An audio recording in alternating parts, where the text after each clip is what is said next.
A continuación, Gemma Vidal nos va a hablar de sordera y logogenia.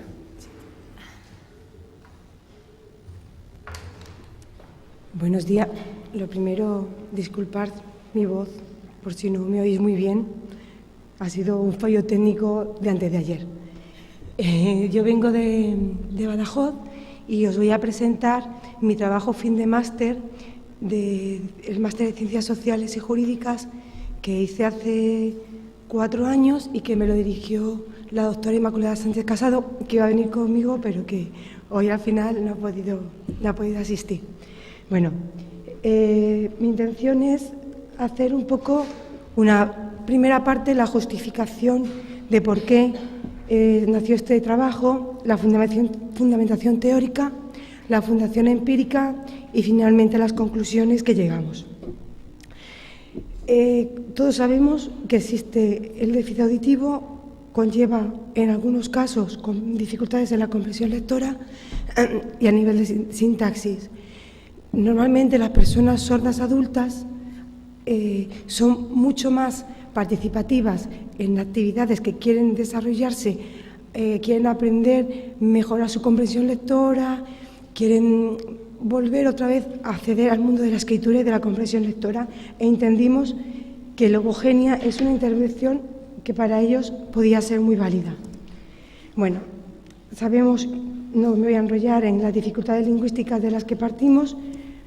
Sabemos que a nivel sintáctico presentan dificultades, el acceso al léxico también presentan dificultades y sus experiencias lingüísticas suelen ser pobres. Y algo muy importante, la importancia de las características textuales para acceder a la comprensión, no solamente a la sintaxis, es la relación que tenemos con el texto, con los signos de puntuación, cómo están estructuradas las oraciones dentro de un contexto y de una estructura. Toda fundamentación, cuando queremos intervenir, toda intervención tiene que tener una fundamentación teórica. Puede ser de la manera que queramos, puede ser con una fundamentación en psicolingüística, que sea sociocultural, constructivista o generativista. ¿Por qué digo esto? Porque logogenia tiene como base el generativismo. ¿Y qué entendemos aquí? Aquí me gustaría detener un poquito más. Logogenia, ¿qué es? Es un método que pretende poner en marcha la gramática universal del castellano utilizando el órgano sensitivo receptivo no dañado, la vista, utilizado como input la sintaxis del español. Ahí queda eso, queda un poco complicado, ¿no?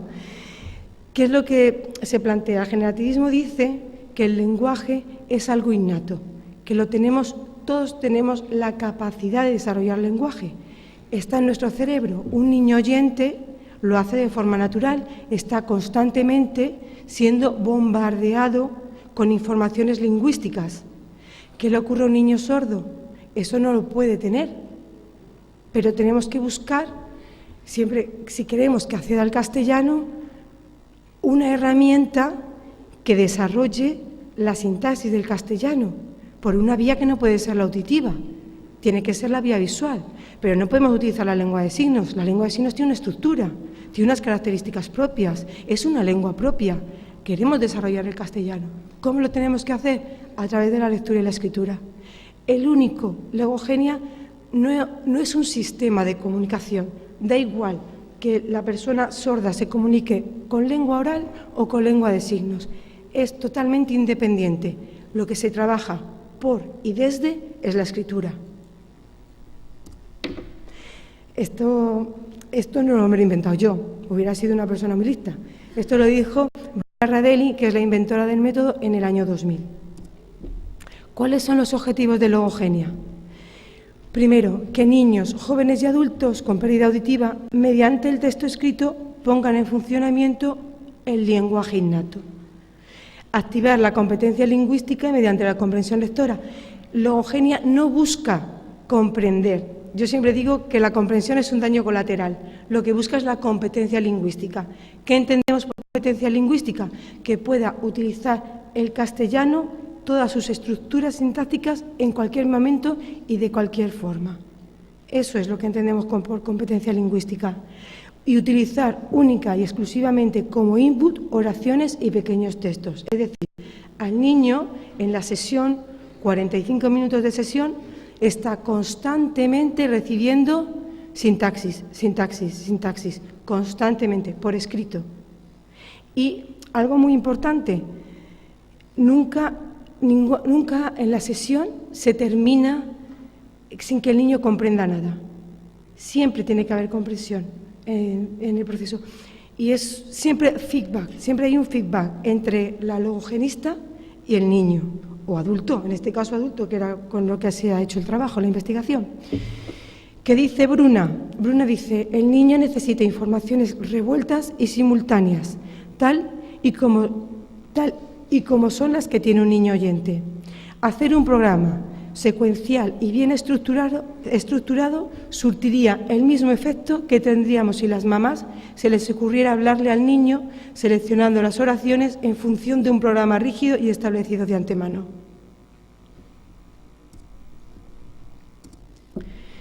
Bueno, teniendo esto como base, que esa es la base teórica del trabajo, lo pusimos en práctica. Se hizo durante 6 meses, se estuvo trabajando con la Asociación de Sordos de Badajoz. Se estuvo trabajando con 6 personas porque el método es individual.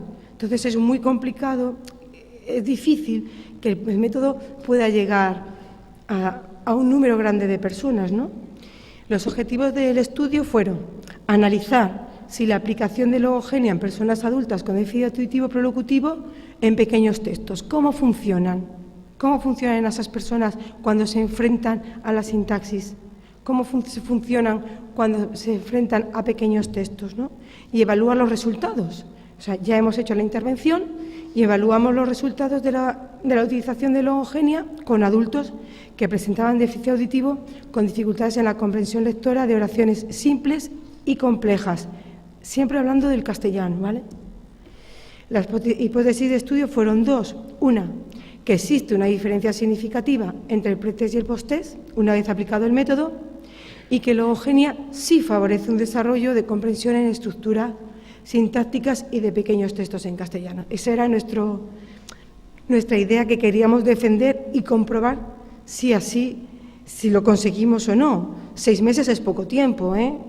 A 2 sesiones semanales, no mucho. La muestra tenían que ser mayores de 18 años, que presentaran déficit auditivo prelocutivo, que no tuvieran una comprensión lectora de un niño mayor de un niño de tercero de primaria y las posibilidades temporales de método, que se comprometieran a ir, porque si trabajamos y no hay una continuidad de trabajo, no vamos a conseguir nada, ni en este método ni en ninguno. Una premisa importante era que hubiera una continuidad en el trabajo. Se hizo un pretest y un posttest con 2 grupos y hubo 2 sesiones semanales. Un grupo venía los lunes y los jueves y el otro grupo venía martes y miércoles. Los viernes descansábamos todos. ¿Qué variables tuvimos que controlar? Primero, que todos tuvieran sordera prelocutiva, que fueran adultos, que vinieran a las clases y, esto es muy importante, que no recibieran terapias alternativas. Porque, ¿qué ocurre? Que es difícil con los niños. Un niño no recibe solo logogenia, recibe logopedia, recibe estimulación de otro tipo, recibe mucho más contacto con otros niños de su edad, sordos y oyentes. Sí que teníamos, eso era muy importante, que no fuera a ningún otro tipo de terapia, para realmente saber si la mejoría era por logogenia o no. Y algo que a lo mejor parece, pero es la formación de la logogenista, es como todo. Si el método, quien lo aplica con conciencia y correctamente, siempre va a ser mejor que si empezamos a decir, bueno, pues ahora cojo un poquito de aquí y ahora cojo un poquito de allá, y no funciona. Es que no funciona, es que yo lo he aplicado. No, hay que hacerlo de forma concienciada y sabiendo lo que se está haciendo y formados, ¿no? ¿Qué se utilizó de pruebas para el pretest y el posttest? Se utilizaron dos, el TSA para evaluar la sintaxis, el TSA para evaluar la sintaxis, lo único, sobre todo porque se parece muy bien a algo con lo que trabaja Logogenia, que son pares mínimos, que son dos frases con una única diferencia en un elemento, y el ECLE, que es para ver a nivel comprensivo y expresivo, ¿no? Los resultados, pues en el ECLE, como vemos, todos, del pretest al posttest, hay una diferencia de 4 puntos. Esta es la diferencia a finales de abril. Empezamos en octubre, más o menos, en abril. A nivel sintáctico también hubo evolución y, bueno, las conclusiones que sacamos fueron que Logogenia sí que produjo un avance significativo en la comprensión sintáctica y de pequeños textos, que la relación entre las estructuras sintácticas y el proceso de comprensión lectora es evidente debido a que se produce una mejoría en el reconocimiento y entendimiento de las combinaciones gramaticales. Este es un ejemplo de sesión que comprenden que los componentes sintácticos verían su significado. Esto es muy importante porque, voy a terminar pronto, lo que hacían al principio era leían las palabras clave, el verbo y el sustantivo, y se olvidaban de los artículos y de las preposiciones, y terminaron leyendo, porque en el método tienes que ir marcando con el dedo, al final terminaron marcando las preposiciones y los artículos, es decir, sí que empezaron a verlas, ¿vale? La edad ha habido evolución, eran casi todos muy mayores, será un factor que no tiene por qué condicionar el desarrollo sintáctico. Y finalmente, que la lectura de cada uno de los componentes y que Logogenia sí presenta fases. Bruna, al decir que tiene que haber tanta inmersión, no decía que hubiera como periodos de trabajo, periodos por los que pasa el niño. En Colombia, porque el método se ve en Colombia, en México, en Italia está sobre todo en la universidad hemos comprobado que sí, pasan por fases. Y finalmente, muchas gracias. Y lo mismo que decía mi compañera, si alguna pregunta, ahora, después, a lo largo de estos 2 días, y muchas gracias por asistir.